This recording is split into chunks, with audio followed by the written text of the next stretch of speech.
Povo de Deus, vamos falar nessa manhã sobre o livro de 1 Samuel. Vamos passar aqui uma reflexão rápida, né? E tirar algumas dúvidas de algumas pessoas que muitas das vezes nos perguntam, nos questionam a respeito da vinda de Samuel, né? Do mundo dos mortos para falar com Saul. Então eu gostaria de, nesse momento, pedir você, em primeiro lugar, antes de tudo, antes de iniciarmos, para você se inscrever no nosso canal, ativar o nosso sininho para você receber as notificações, amém? Deixar o seu like e também compartilhar o nosso vídeo. A intenção desse canal aqui é única, é fazer com que o reino de Deus se aproxime cada vez mais de nossas vidas, é fazer com que nós possamos alcançar vidas, amém? Então vamos lá, vamos ler 1 Samuel, capítulo 1, versículo 1 Samuel, capítulo 28, versículo 13. A Bíblia diz assim: Mas o rei Saul, disse à mulher: Não tenha medo, o que você está vendo?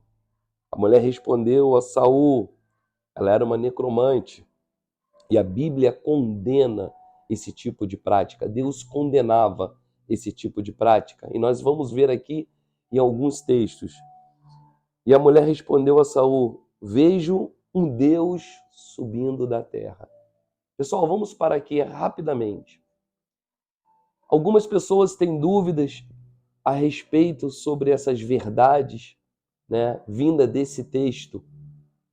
Algumas pessoas já me perguntaram, pastor, como pode Samuel, depois de morto, voltar à vida para atender um chamado de Saul através de uma bruxa, de uma necromante, né? E a Bíblia condena o ato de necromancia.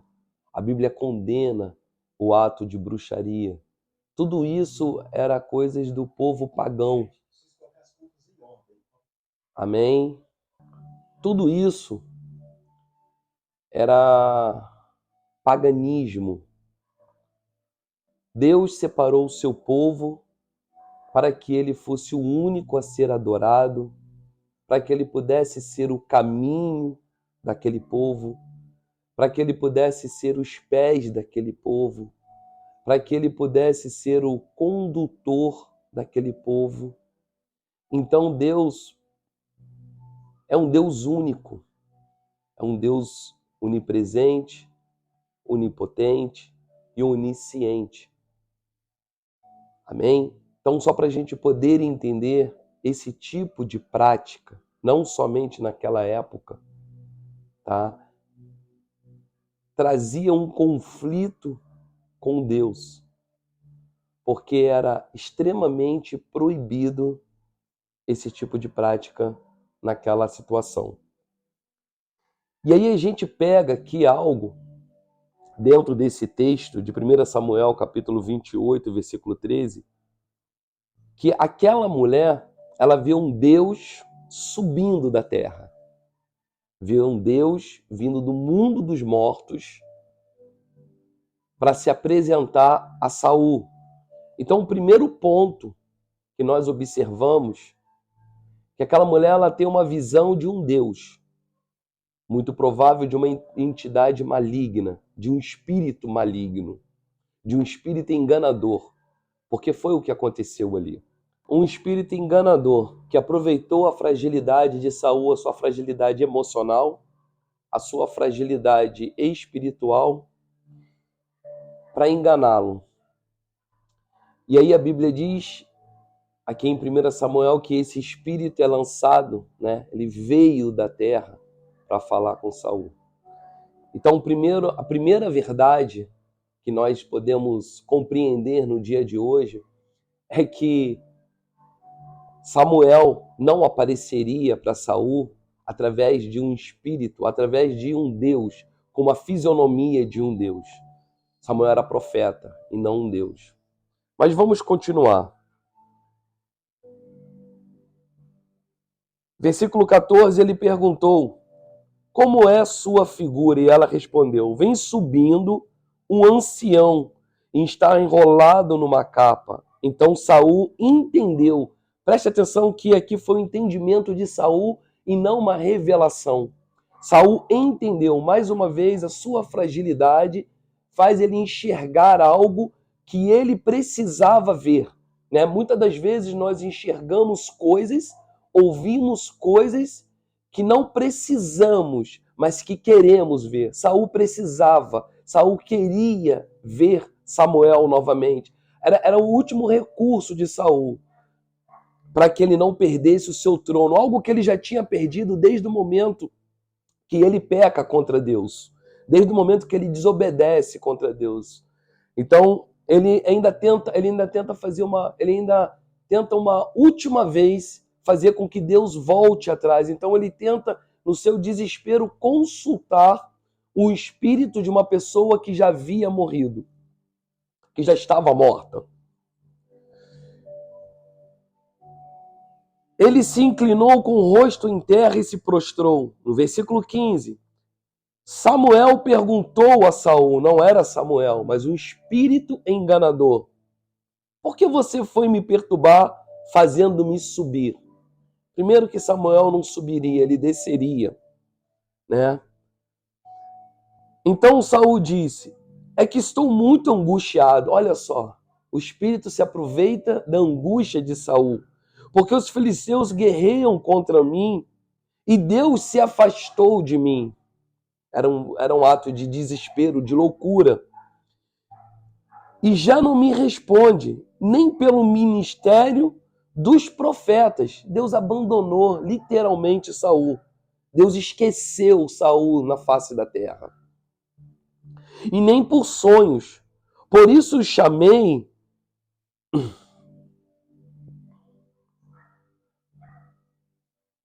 Só um minuto. Por isso eu chamei para que você me revele o que devo fazer. Então Samuel, que não era Samuel, disse: por que você pergunta a mim, visto que o Senhor se afastou de você e se tornou o seu inimigo? Porque o Senhor fez com você o que havia anunciado por meio de mim, rasgou das suas mãos o reino e o deu a alguém outro, que é Davi. O Senhor entregará também Israel como você nas mãos dos filisteus. E amanhã, olha só, um outro detalhe. Você e os seus inimigos estarão comigo. Você e seus filhos, estarão comigo. O Senhor também entregará o acampamento de Israel nas mãos dos filisteus. Bom, irmãos, para a gente poder compreender melhor esse texto, aqui há 3 verdades que não podemos deixar fugir. A primeira verdade nós já falamos. A mulher vê subindo da terra um Deus, subindo um Deus para falar com Saul. Não, a mulher não disse que era Samuel. Ela não afirmou que era Samuel. Esse é o primeiro ponto. O segundo ponto, a segunda verdade que nós podemos compreender nesse texto, para a gente poder matar qualquer tipo de dúvida que haja no nosso coração, e a nossa intenção, a intenção do canal é trazer a verdade, né, ao povo de Deus.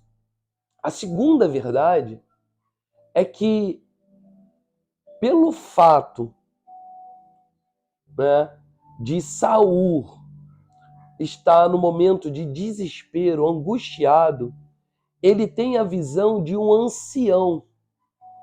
E aí, a visão desse ancião faz com que ele conecta aquilo que ele precisava, conecta o seu desejo, o desejo do seu coração, faz com que Saul aplique, né, aquilo que ele tinha como um desejo que estava no seu coração e faz daquele desejo a sua verdade, e não a verdade, mas a sua verdade. Ele enxerga aquilo que ele queria ver. Então, o que acontece? Ele acaba vendo alguém que não era real, um espírito enganador. E terceiro ponto, no finalzinho aí do que nós acabamos de ler, nós percebemos que esse espírito diz para Saul que foi uma outra, né, meia verdade, porque realmente Deus já tinha tirado tudo das mãos de Saul. E a gente observa também que o Espírito não revela um processo para o futuro. Ele revela tudo aquilo que Deus tinha dito. Ou seja, o diabo ele é manipulador, tá? E ele adora copiar,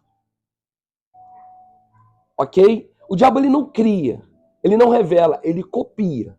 Ele ouve e passa. Ele ouve e fala. Então, o inimigo ali vira para Saul numa visão e diz para Saul que amanhã tanto ele quanto os seus filhos, seus 4 filhos, estariam com ele, como se fosse Samuel. Vocês estão comigo? Tá dando para entender? Só que no dia seguinte morre Saul e quase toda a família de Saul. Mas sobra um filho. Então a gente vê meia verdade aí. A gente vê que essa profecia de Samuel, ó, preste atenção nos dedinhos aqui, essa profecia de Samuel não se cumpre. Porque Isbosete sobrevive, não vai para a guerra. Então não foram os 4 filhos de Saul, foram os 3 filhos de Saul. A palavra de Deus diz que Isbosete ele ainda reina por um período. E a Bíblia diz que depois Isbosete morre pelas mãos dos seus próprios soldados, da sua guarda real. Então, ou seja, a gente vê muita meia-verdade em tudo que esse suposto Samuel diz a Saul. A gente não vê verdades completas. A gente consegue enxergar meias verdades. Amém? E aí eu vou na Bíblia, mais uma vez. Porque não adianta a gente falar de necromancia, de necromantes, não adianta a gente falar que tudo isso é antibíblico, que Deus condenava essa prática, se a gente não tiver base para poder estar ensinando, para poder estar aplicando em nossas vidas. E isso é muito importante, porque todas as vezes que nós vamos falar de um assunto, existe uma necessidade que a Bíblia venha confrontar, venha abrir os nossos entendimentos. Porque se não está na palavra, não podemos ter verdades, e sim meias verdades. E a palavra de Deus, ela é pura verdade, ela é o nosso manual. Então eu quero ler alguns textos aqui com você, que eu deixei separadinho aqui no meu celular.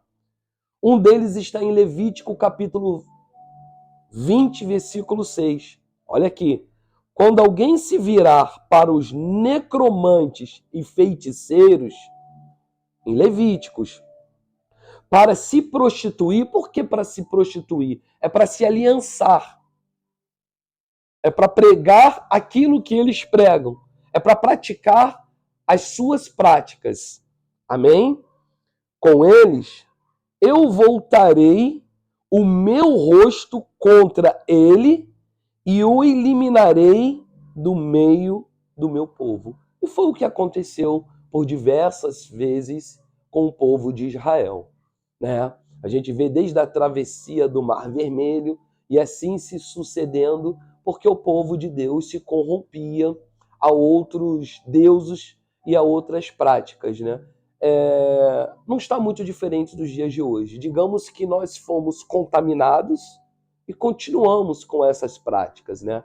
Tem pessoas crentes, evangélicas, que até hoje consulta tarô, consulta signos, né? Ah, meu signo é Sagitário, é Touro. Hoje, irmãos, isso é prática de necromancia, é prática de feitiçaria, é prática de bruxaria, sabe? É prática de espiritismo, macumbaria, tudo que você pensar de iria, de ruim, isso são práticas que são abomináveis por Deus, porque a nossa fé está no Senhor através do Espírito Santo de Deus que nos conduz até Ele, né?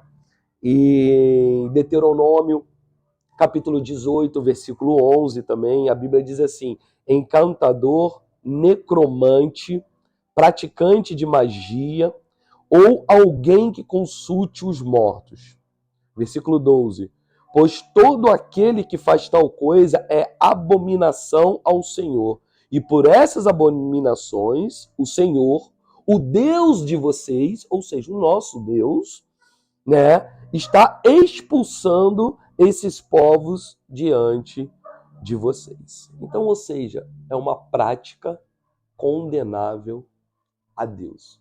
Mas o que nós queremos falar no dia de hoje é que existem dúvidas. A Bíblia, quando ela é mal relacionada ao homem, quando nós não temos um perfeito relacionamento com a palavra de Deus, ela nos deixa dúvidas, ela nos questiona, ela nos deixa incertezas. E aí eu queria que você viesse comigo mais uma vez para nós juntos meditarmos aqui rapidamente. Preste atenção numa situação. Samuel foi o grande profeta de Deus daquela geração, o maior ou um dos maiores. Um homem totalmente temente a Deus, que conhecia as práticas das imoralidades e da moralidade. Samuel foi o profeta, foi o homem que chega para Saul e leva o juízo de Deus a Saul, que era o quê? A perda da sua coroa, do seu reinado. Preste atenção nisso. Samuel condena as práticas de Saul desde o momento que ele desobedece a Deus e leva despojos de guerra para dentro do arraial, junto com o rei, animais e etc. Samuel era um homem temente a Deus e temível pelo povo, né? O povo temia Samuel, porque Samuel não era profeta de falar coisas que o povo gostava de ouvir. Samuel era o profeta de correção. Samuel era o profeta que vinha para corrigir o povo. Agora, vem comigo mais uma vez. Preste atenção nisso. Realmente, você crê realmente que Samuel, depois de morto, sendo chamado por uma necromante, por um rei que já não era mais rei, que tinha perdido a sua coroa, que já não tinha mais responsabilidades mentais, que já não tinha mais responsabilidades espirituais, que já tinha se perdido na caminhada, sabendo que era uma prática imoral, você crê realmente que Samuel viria do mundo dos mortos, do paraíso, do seu lugar de descanso, para ainda assim, depois de morto, pecar contra Deus? Será que Samuel negociaria toda a sua vida, tudo aquilo que ele passou, tudo aquilo que ele fez, todo o preço que ele pagou para depois de morto, se isso fosse uma prática legal, ilícita, ele voltaria, até porque não tem como os mortos se comunicarem com os vivos, deixando isso bem claro. Bem claro. Não existe a menor possibilidade. de um morto se comunicar com um vivo, a não ser que seja através da necromancia, que é a invocação, que invoca, que chama. E quem vem não é a pessoa, mas é um espírito enganador. Você que está do outro lado da telinha, você crê realmente? Será que você ainda tem uma dúvida, depois de tudo que nós lemos para você, que Samuel viria falar com um homem que já estava condenado? Ouviria a voz de um homem ou de uma bruxa? Não viria, irmãos. Não viria. Samuel, a sua vida toda, ele foi regido pelos propósitos, pelas promessas e pelos ensinamentos do próprio Deus. Então, meu amigo, minha amiga, meu irmão, minha irmã, se você tinha alguma dúvida, é que no dia de hoje nós possamos ter tirado, né, todas as suas dúvidas, todos esses pensamentos, achando que a Bíblia errou, que tem algo errado na palavra, achando que a Bíblia nem sempre fala a verdade, mas são meias verdades. Eu posso te afirmar que de Gênesis a Apocalipse, a palavra de Deus é viva, eficaz aos nossos corações. O que muitas das vezes faltam para nós é se aprofundar nas Escrituras. Nem todos compreendem o que a palavra diz, mas todos têm condições de compreenderem, de aprenderem. Todos nós temos essas condições, porque o Senhor quer se revelar a mim e quer se revelar a você. Quero deixar para você aqui um forte abraço, um beijo no seu coração e te dizer, se inscreva no nosso canal, porque a nossa intenção é fazer com que o reino de Deus chegue até você. E você pode nos ajudar a fazer com que ele chegue a outras pessoas. Deus abençoe e até a próxima.